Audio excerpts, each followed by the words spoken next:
These are one of the best 5 mangas that you will ever read this month. They're all short and sweet and you won't regret it. Carry on watching if you really want to see these mangas. Beware the Villains is one of those. I don't think it's even called a manga. I think it's called manhwa. But it's one of those ones where when you first see it, you just think it's gonna be like this girl that's trying to be evil, and it's gonna be like very boring, always winning. But no. This one is actually a comedy, a parody on like how there's always like this princess, and like then their boys are always trying to protect the princess, all that stuff. It's a parody of that basically, because this person, it's also isekai. Basically, this person has been transported into this world where she's the princess of this storybook she was reading a few days ago before she came here. Now she knows what's gonna happen. She knows that there's gonna be like a group of boys.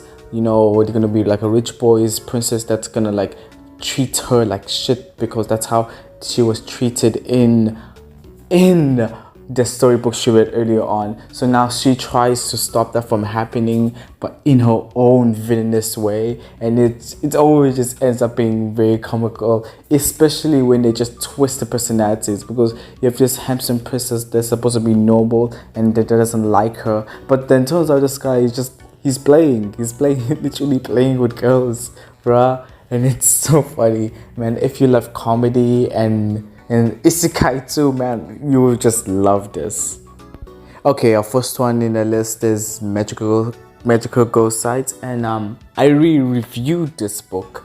I think it was my first video, and yeah, it deserves to be in this list. I read it in one day, and let me just say, I don't regret it. It's one of the most funniest, one of the most experimental mangas I've ever read. Like, bruh, I loved every single moment of this thing. And, well, most of it, I already reviewed it, okay? So just check the video out.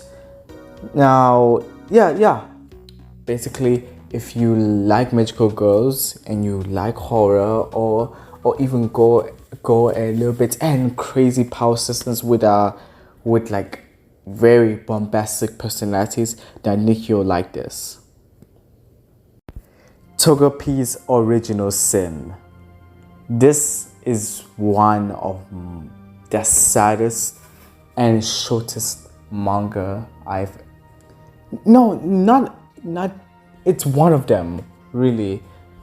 Basically what happens is that there's this creature called a Happy Tin, and basically its mission is to spread happiness throughout the entire universe. So it was giving gadgets from the Happy Queen to actually help people get happy. Now Togepi, right? Let's call this Happy Tin Togepi. He goes to the human world, and then he starts. The first thing he sees, right, is he doesn't know what's going on, and he's trapped in this world now because he can't return until he makes someone happy to his home planet. So he walks around and then he gets hungry. Then he finds this little kid that helps him, right? This little girl, and then now he decides he wants to make this person happy, because for some reason, even though she seems fine, she never smiled, in interaction. Then you later on find out that something's going on at her at school, and then at home. I'll say this, just read it. Just read it, man.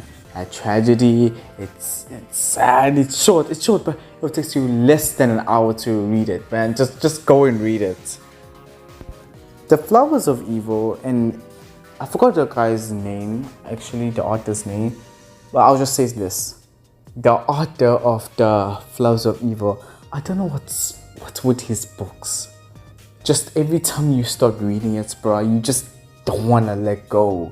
He just grips you with the suspense that at times feels so realistic, yet the way he spaces it out, the way he panels it, the framing, it makes it so unique.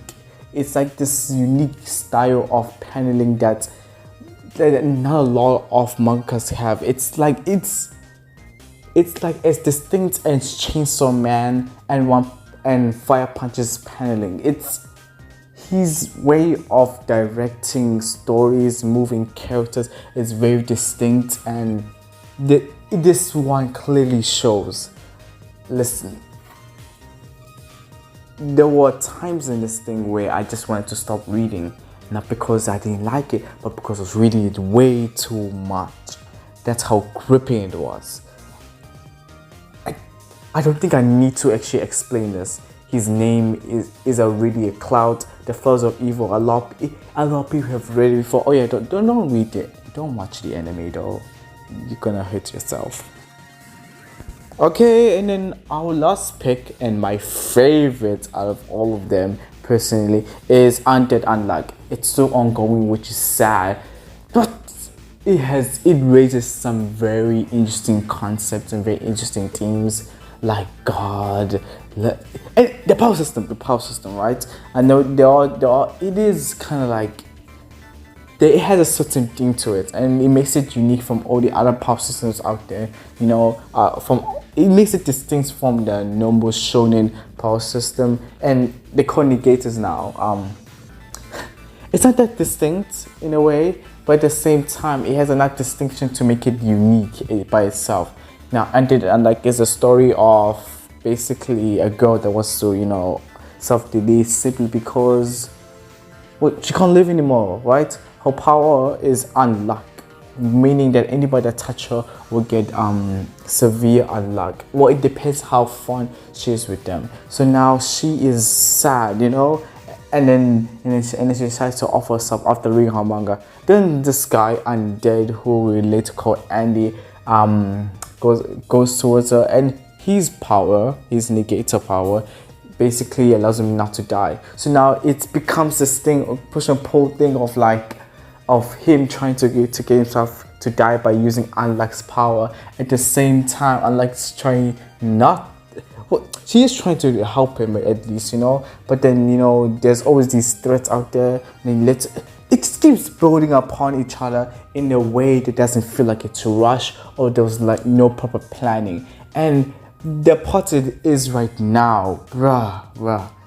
Honestly, this book is a journey, and I would recommend this to anyone, even people that are on, especially fond of shonen. This is one of the best shonen mangas I have ever read.